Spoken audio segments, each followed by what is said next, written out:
अतुलित बलधामं हेम शैलावदेहम् धनुजवनि कृशानं ज्ञानिनामाग्रिगण्यम् सकल गुण निधानं वानराणामेधीशम्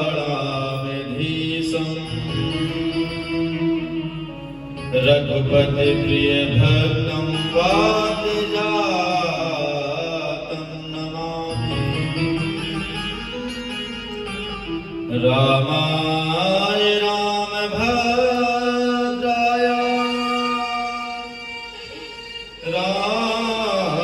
रामचन्द्राय वेधसे रघुनाथाय नाथाय सीताया पतये नमः। राधे मेरी मातु है,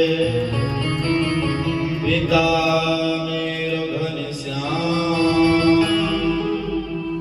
इन दोनों के चरणन में मेरो बारंबार प्रणाम।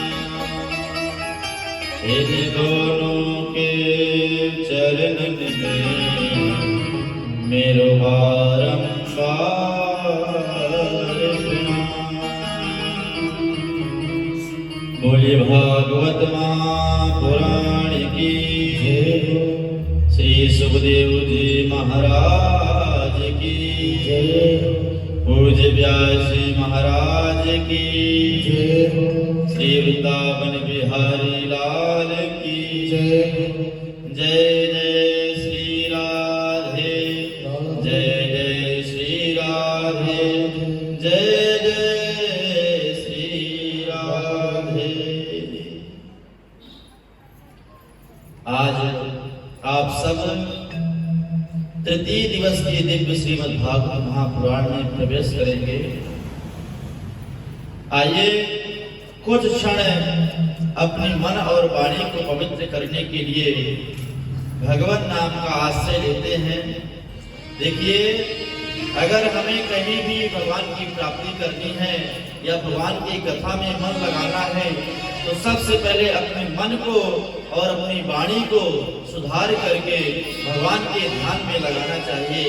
तो आइए सर्वप्रथम भगवान का सभी मिलकर के कीर्तन करेंगे। जय राधा माधव, जय कुंज बिहारी, जय राधा माधव, जय कुंज बिहारी,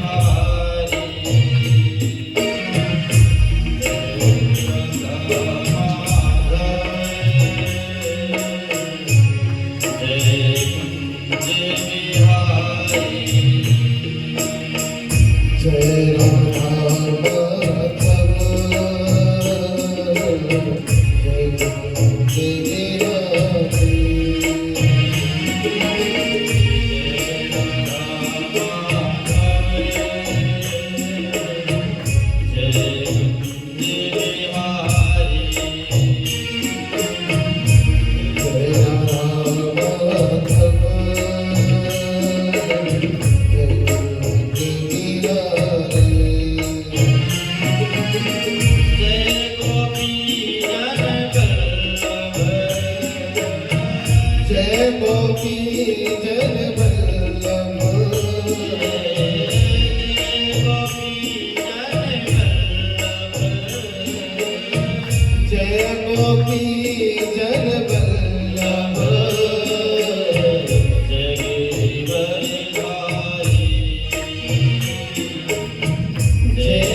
परम मंगलमय परात्पर अखिलेश्वर अकारण करुणा प्रणालय भक्त वांछा कल्प तरु तड़ेदेत विनिंदित श्री पीतांबर धारी बाल कृष्ण की वांगमयी प्रति स्वरूपा श्रीमद्भागवत महापुराण को मेरा बारंबार प्रणाम। श्री राधा कृष्ण मंदिर एवं श्री राधा कृष्ण भगवान के जुगल चरणारविंदों में मेरा बारंबार प्रणाम। यहाँ पर उपस्थित व्यास मंच के पास समस्त विद्वज्जन एवं संगीताचार्यों के हृदय में विराजमान श्री राधा कृष्ण के जुगल चरणारविंदों में मेरा बारंबार प्रणाम। आप सभी दूर दूर से आई हुई भगिनी मती माताएं एवं श्रद्धावती हमारी बहनें एवं बुजुर्ग सभी भाई बंधुओं के हृदय में विराजमान श्री राधा कृष्ण की युगल चरणारविंदों में मेरा बारंबार प्रणाम। आप सभी भक्त, जैसा कि हम रोज बताए जा रहे हैं कि एक जन्म नहीं, जब कई जन्मों के पुण्य एक साथ कहीं उदय होते हैं, तब जाकर के हमें यह श्रीमद् भागवत महापुराण सप्ताह ज्ञान यज्ञ सुनने का यह शुभ अवसर प्राप्त होता है। तो इस अवसर को कहीं भी कैसे भी ना गवाएं और जहां जैसे भी मिले दिव्य यह श्रीमद् भागवत महापुराण को अवश्य श्रवण करें। कहते हैं यह जो भागवत है यह वेदों का पका पकाया फल है, जिसे पीने के लिए बार बार कहा गया है। और इसके लिए मुँह रहो रसिका यह जो अमृतमय भागवत है यह रसिक जनों के लिए और भावुक जनों के लिए बताया गया है। कहते हैं जिनको पिपास होती है, जिनको प्यास होती है, वही तो इसकी महिमा को जानता है। बाकी तो इसकी महिमा तो बहुत बड़ी है, इसका हम कहां तक गान करें। इसकी महिमा इतनी बड़ी है कि कोई साधारण इसको बता नहीं सकता। इसीलिए दिव्य भागवत महापुराण आप सभी बड़े भाव के साथ श्रवण करें। कल आप सबने श्रवण किया था कि महाराज परीक्षित को 7 दिन में तक्षक नामक सर्प के डसने से मृत्यु का जो श्राप लगा था, उसकी मुक्ति के लिए वह अपना राजपाट सब कुछ त्याग दिया और राजपाट छोड़ करके आज गंगा जी के किनारे जाकर के पहुंचे। देखिए महाराज परीक्षित थे, राजा थे, पूरे विश्व के राजा थे। अगर वह चाहते तो जिन्होंने उनको श्राप दिया है उनको दंड भी दे सकते, परंतु उन्होंने किसी को दंड नहीं दिया। वह समझ गए कि मेरा अपराध है, मैंने अपराध किया है और मैंने एक ब्राह्मण का अपराध किया है और महात्मा का अपराध किया है, संत का अपराध किया है। मैं उनकी समाधि को झूठी समाधि समझ करके उनके गले में मरा हुआ सर्प डाल दिया। अरे मुझे मरना ही ठीक था, अरे इन्होंने 7 दिन बाद मरने के लिए क्यों बोला, अरे मुझे तो आज ही मर जाना उचित था। फिर भी राजा होते हुए भी उन्होंने किसी को दंड नहीं दिया, ना कुछ कहा। चुपचाप अपने पुत्र जन्मेजय को अपना राजपाट सौंपा है और सारा राजपाट छोड़ करके गंगा जी के किनारे पहुंचे हैं। और वहां जाकर के महाराज परीक्षित जितने भी संत आते, ब्राह्मण आते, सबसे एक ही बात पूछते, मरने वाले को क्या करना चाहिए, म्रियमाणस किम कर्तव्यम, कृपया करके हमें यह बताइए।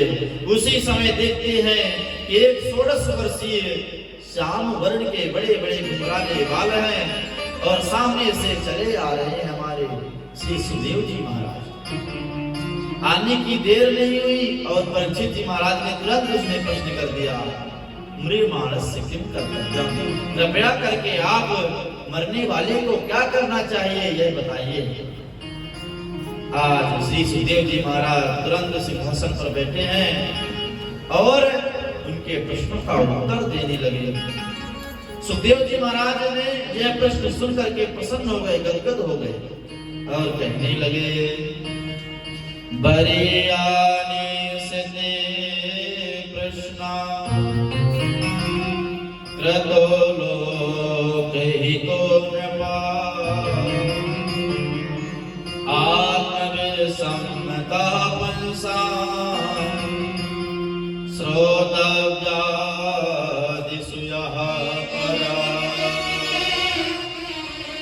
श्री सुखदेव जी महाराज ब्रह्म ज्ञानी हैं, तो उनके मुख से सबसे पहले वकार निकला है।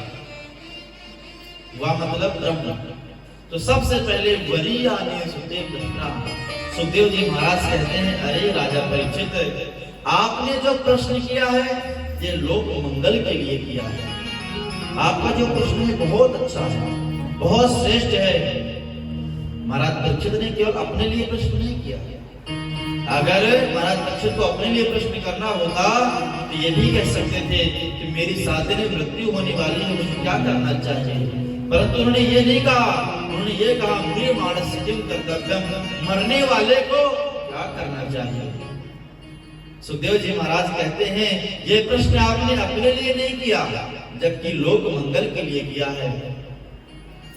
मतलब कि 7 दिन जो बने हुए हैं, 7 दिनों में तो तक्षक नामक सर्प डसेगा, तब तो परीक्षित मरेंगे।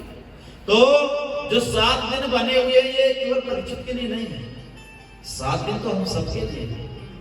सोम मंगल बुध बृहस्पति शुक्र शनि रवि, ये 7 दिन तो हम सबके लिए है। क्या 8वां दिन है किसी के लिए? नहीं।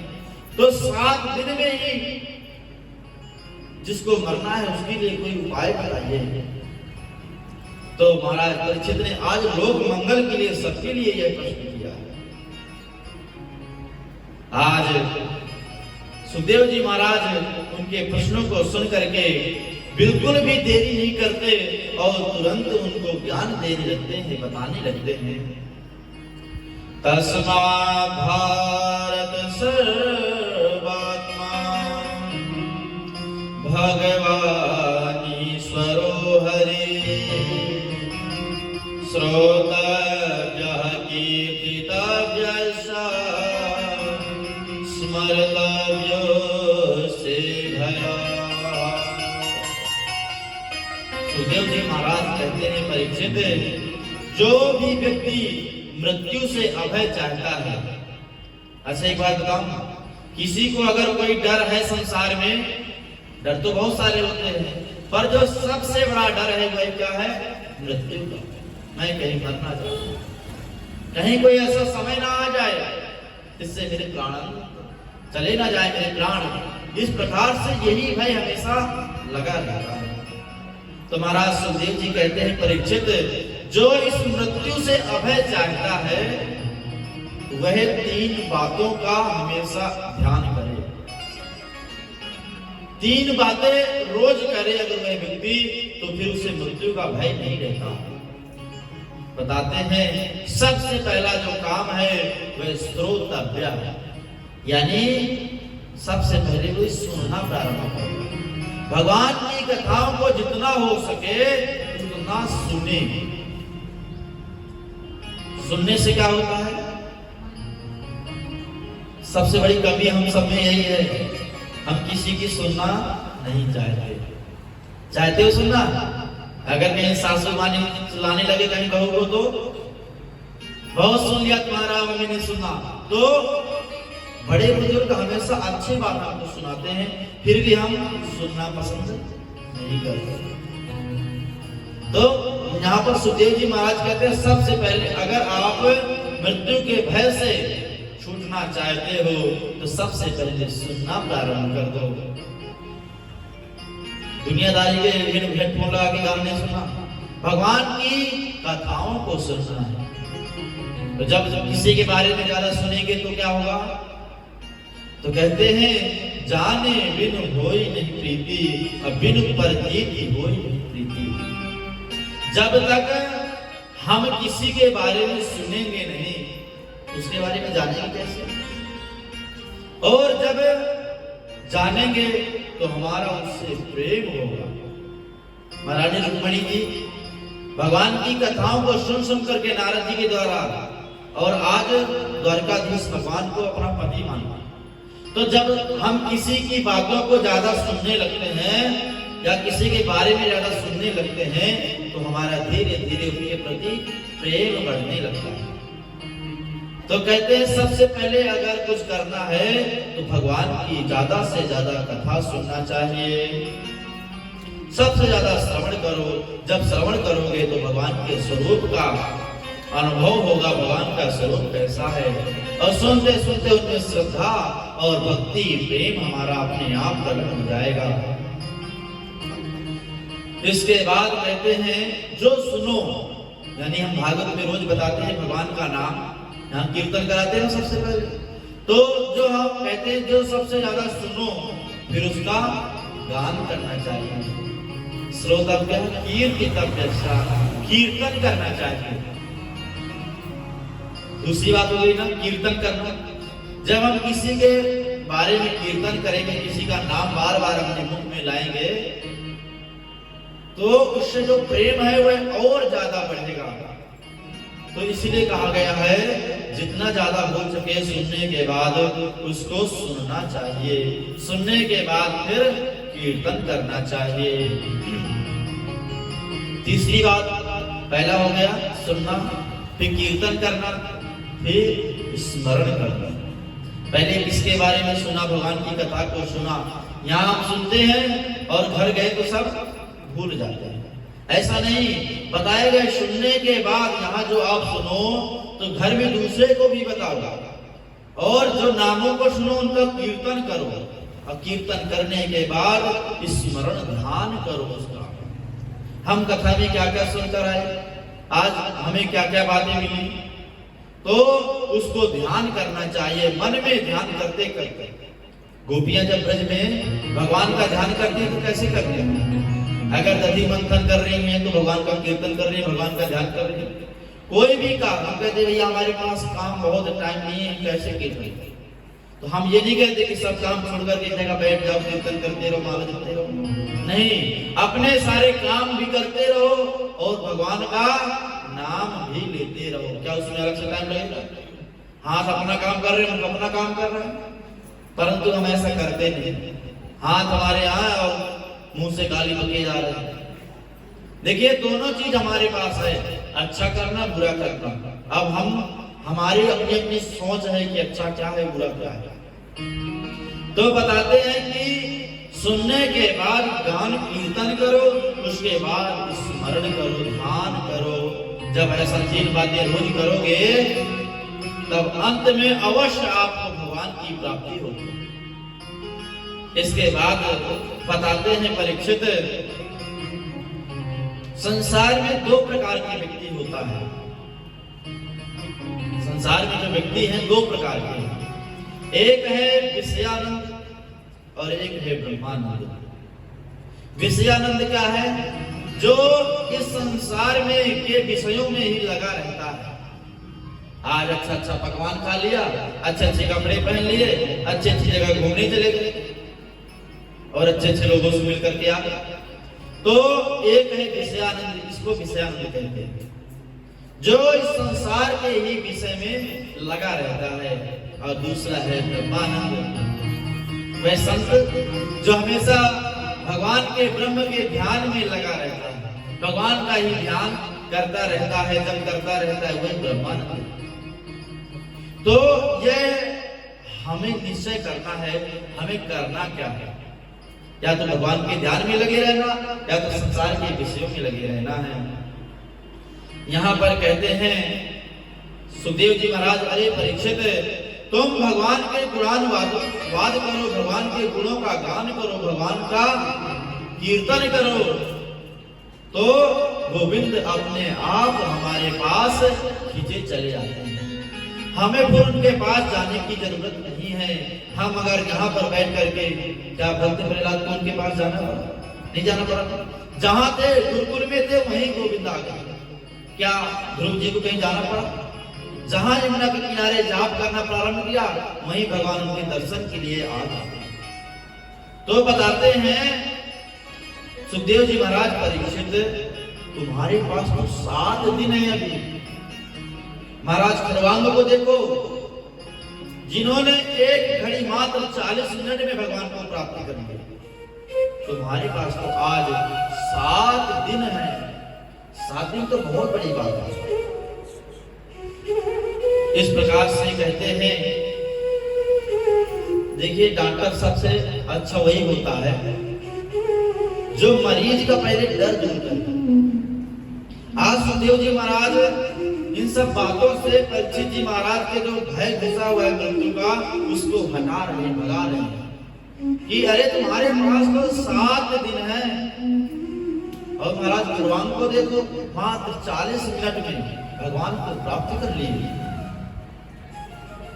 तो सबसे अच्छा डॉक्टर वही है जो मरीज आए तो सबसे पहले उसके बातों को इधर उधर करके, इधर उधर की बातें करके उसके दर्द को हटाए, उसके बाद दवा खिलाए, उसके बाद ना इलाज करेगा।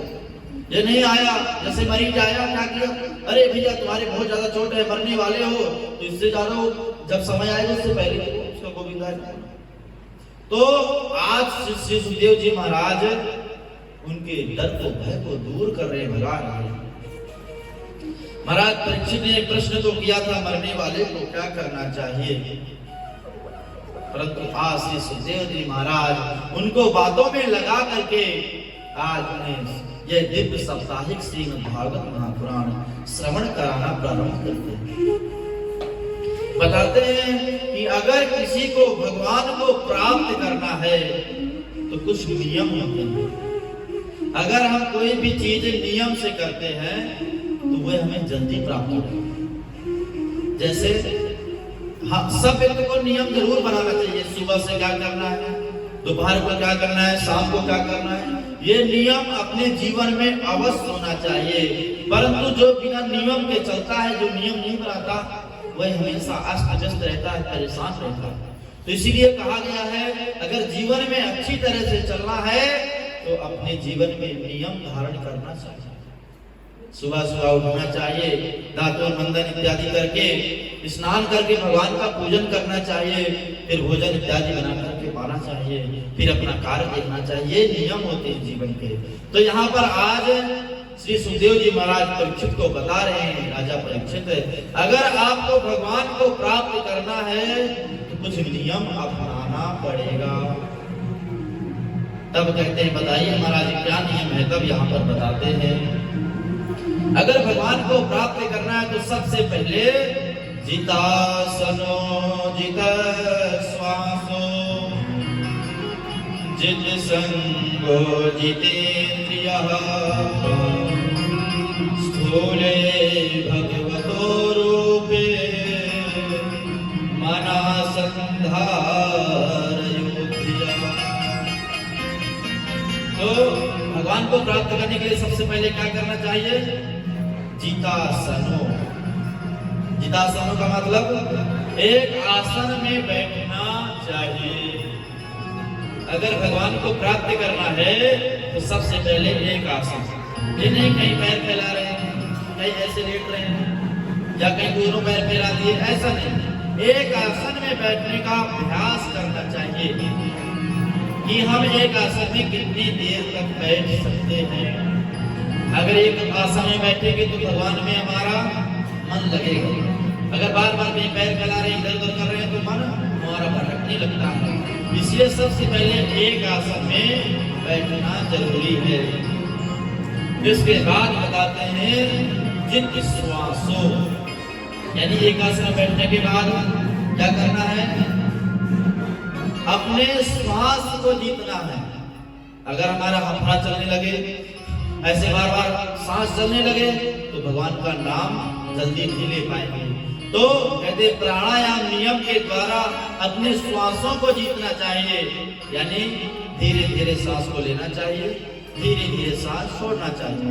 अगर हम बार बार जल्दी जल्दी सांस लेते हैं तो भगवान का नाम लेने में हमको परेशानी होती है। इसके बाद बताते हैं जित संगो, यानी हमारा संग कैसा है, हमारा जो दोस्त है जिसके साथ हम दिन बिताते हैं वह कैसा है।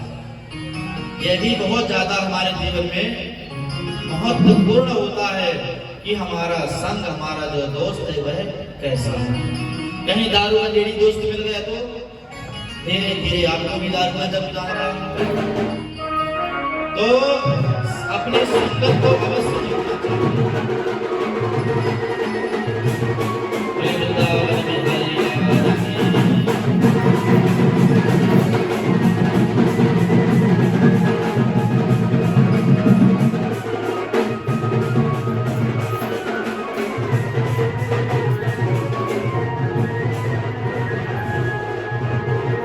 एक बार सभी जय कर लगाएंगे। बोले वृंदावन बिहारी राम पर बताते हैं कि अगर भगवान को प्राप्त करना है तो सबसे पहले अपने संग को जीतना चाहिए। हमारा संगी कैसा है, किस प्रकार का है? अगर हमारा संग भगवत भक्त से है, अगर भगवान के भक्त से है तो वह हमें भक्त बना देगा। अगर हमारा संग बीड़ी पीने वाले से है तो हमको बीड़ी पीना सिखा देगा। एक दिन, एक दो दिन, तीन दिन, एक दिन कब तक नहीं पियोगे? एक न एक दिन तो लगा ही देगा, रे भैया एक दिन ले लो, क्या होगा? तो इसीलिए कहते हैं अपने संग को जीतना चाहिए। इसके बाद भगवान के दो स्वरूप, उनका ध्यान करना चाहिए। एक है स्थूल रूप, एक है सूक्ष्म रूप। स्थूल रूप जो समस्त ब्रह्मांड में हमारे भगवान व्याप्त हैं, सब जगह भगवान का दर्शन करना चाहिए, वह तो हो गया स्थूल रूप। और सूक्ष्म रूप जो कहीं दिखाई नहीं देता, हमारे हृदय में भी भगवान है, हमारे अंदर भी भगवान है, ऐसा हमको ध्यान करना चाहिए। हमें उस भगवान का रोज धन्यवाद करना चाहिए जिसने हमको यह मानव का शरीर दिया, और उसमें भी इतनी अच्छी वाणी, इतना अच्छा चेहरा, इतना अच्छा शरीर। अगर एक बार ब्यूटी पार्लर वाले ने हमको सजा दिया तो 20 बार थैंक यू बोलते कि नहीं, धन्यवाद भैया आपने जो इतना सुंदर बनाया। परंतु जो भगवान ने इतना चंडन पेंट करके भेजा है तो उसका एक बार कोई धन्यवाद नहीं करना। तो हमको सुबह सुबह उठ के रोज भगवान का धन्यवाद करना चाहिए। प्रभु आपने हमें यह मानव शरीर दिया और इतना अच्छा चलने फिरने के लिए 2 पैर 2 हाथ दिए। 2 पैर नहीं होते तो घर में पड़े रहते, 2 आंख नहीं होती तो क्या होगा? इसीलिए रोज भगवान का हमें धन्यवाद देना चाहिए। एक व्यक्ति का एक बात बताओ, एक मंदिर में एक पंडित जी रोज 5 बजे उठते थे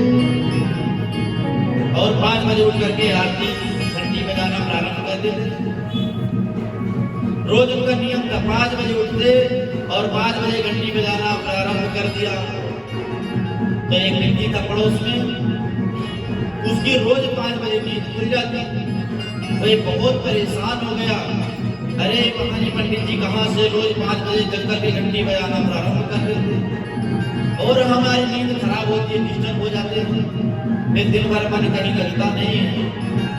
वह व्यक्ति आया 5 बजे जग करके पंडित जी को चिल्लाने लगा, अरे पंडित जी रोज 5 बजे जगते हो, घंटी बजाना प्रारंभ करते हो, हमारी रोज 5 बजे नींद खुल जाती है। अरे क्या तुम्हारे भगवान 9-10 बजे नहीं जग सकते क्या? जितने बजे हम जगते हैं 10 बजे, क्या 10 बजे तुम्हारे भगवान नहीं जग सकते? पंडित जी ने कहा, अरे जो भगवान हमको रोज खाने को देता है, जिस भगवान ने हमको जीने के लिए दिया, जीवन दिया, और जो भगवान हमें सब कुछ दिया है, और आज तुम उसी भगवान की सेवा में, पूजा में विघ्न बन रहे हो। अरे इस प्रकार से विघ्न क्यों बन रहे हैं? जाओ तुम यहाँ से। वह व्यक्ति ने कहा, अरे तुम कहते हो तुम्हारा भगवान कुछ खाने को देता है। वह व्यक्ति ने बोला कि अरे अगर मैं एक दिन भी कोई काम ना करूं तो तेरा भगवान मुझे खाने को नहीं देगा। पंडित जी ने कहा, कैसी बात करते हो, मेरा भगवान सबको खिलाता है। उस व्यक्ति ने आज जिद में अड़ गया, मैं देखता हूँ तुम्हारा भगवान मुझे कैसे खिलाता है, मैं 2 दिनों तक भोजन नहीं करूंगा। 3 दिन 10 दिन, जब तक तुम्हारा भगवान मुझे भोजन नहीं कराएगा तब तक मैं भोजन नहीं करूंगा।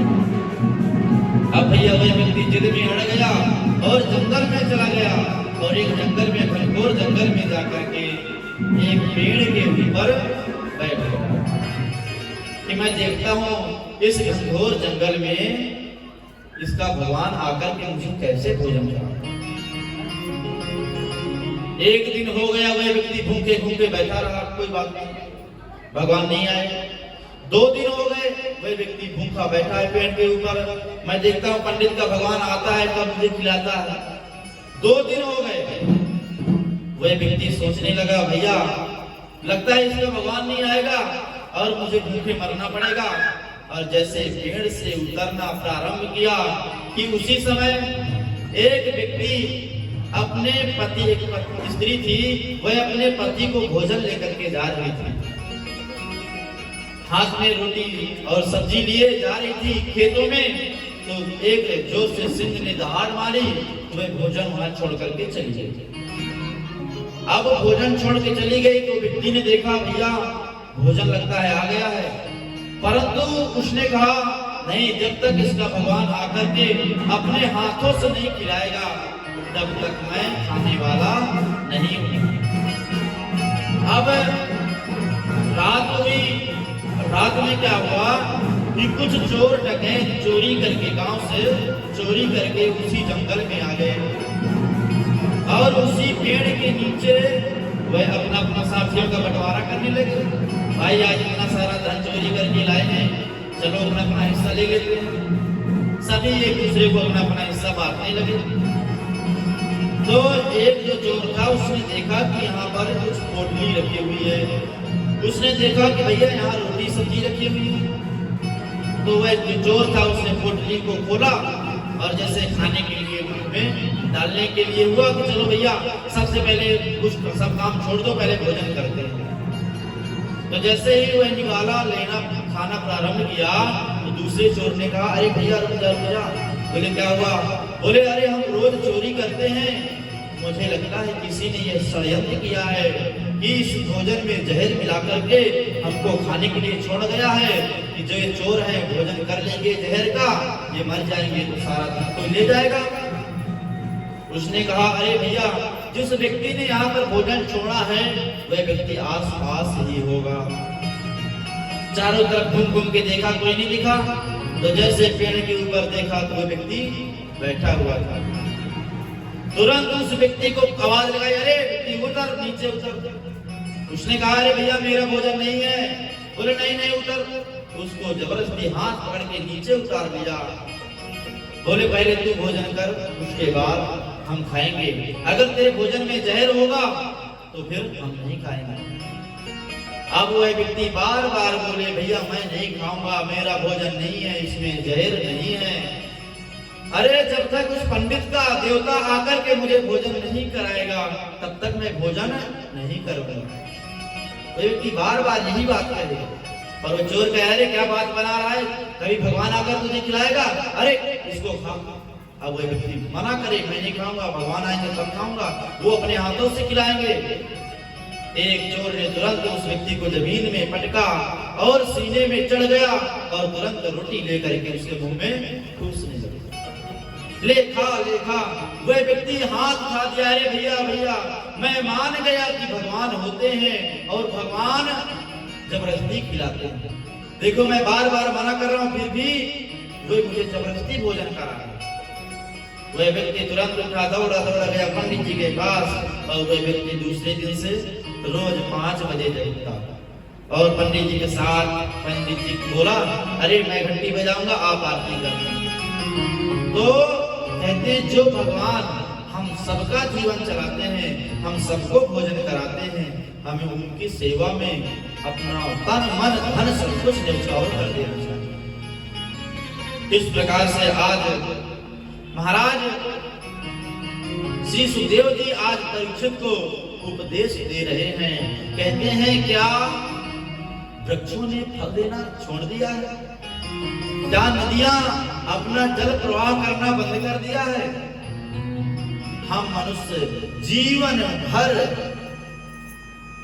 धन कमाने में लगे रहते हैं और एक दूसरे को पता नहीं चलता कहां से आ रहा है, कैसे आ रहा है, और लूट फूट करके खाना प्रारंभ करते हैं और जीवन भर अपने सगे संबंधी रिश्तेदारों के उसमें चलते हैं। अजगर करे न चाकरी, पंछी करे न काम, अदास मलूका कह गए सबके दाता राम। क्या कभी सांप को देखा घर बनाते? नहीं देखा ना। वो कहीं चूहे का बिल देखता है उसी में रहना प्रारंभ कर देता है। पंछी को कुछ काम करते देखा, खाना बनाते नहीं देखा ना, फिर भी उसको खाना मिलता है। तो हम हमेशा इस जीवन में लगे रहते हैं काम करना, फिर भी संतोष नहीं मिलता जीवन में। एक संत जी थे, वृंदावन में आए और यमुना जी के किनारे बढ़िया लेट गए। तो कुछ ब्रजवासी थे, उनके पास गए, अरे भैया महाराज यहाँ क्यों लेटे हो, चलो गेस्ट हाउस में चलो, बढ़िया गद्दे में सोना, तकिया लगा देंगे, बढ़िया भोजन करना। तो संत ने आज एक बहुत अच्छी बात की। उन्होंने कहा जमीन पर लेट जाते हैं, सिरहाने हाथ रखते हैं। क्या? जमीन पर लेट जाते हैं, सिरहाने हाथ रखते हैं, हम अपना गद्दा और तकिया अपने साथ रखते हैं। हमें गद्दा और तकिया की आवश्यकता नहीं है, हमारे हाथ ही हमारी तकिया है और ये जो जमीन है यही हमारा गद्दा है। इस प्रकार से श्री सुखदेव जी महाराज आज परीक्षित को उपदेश दे रहे हैं।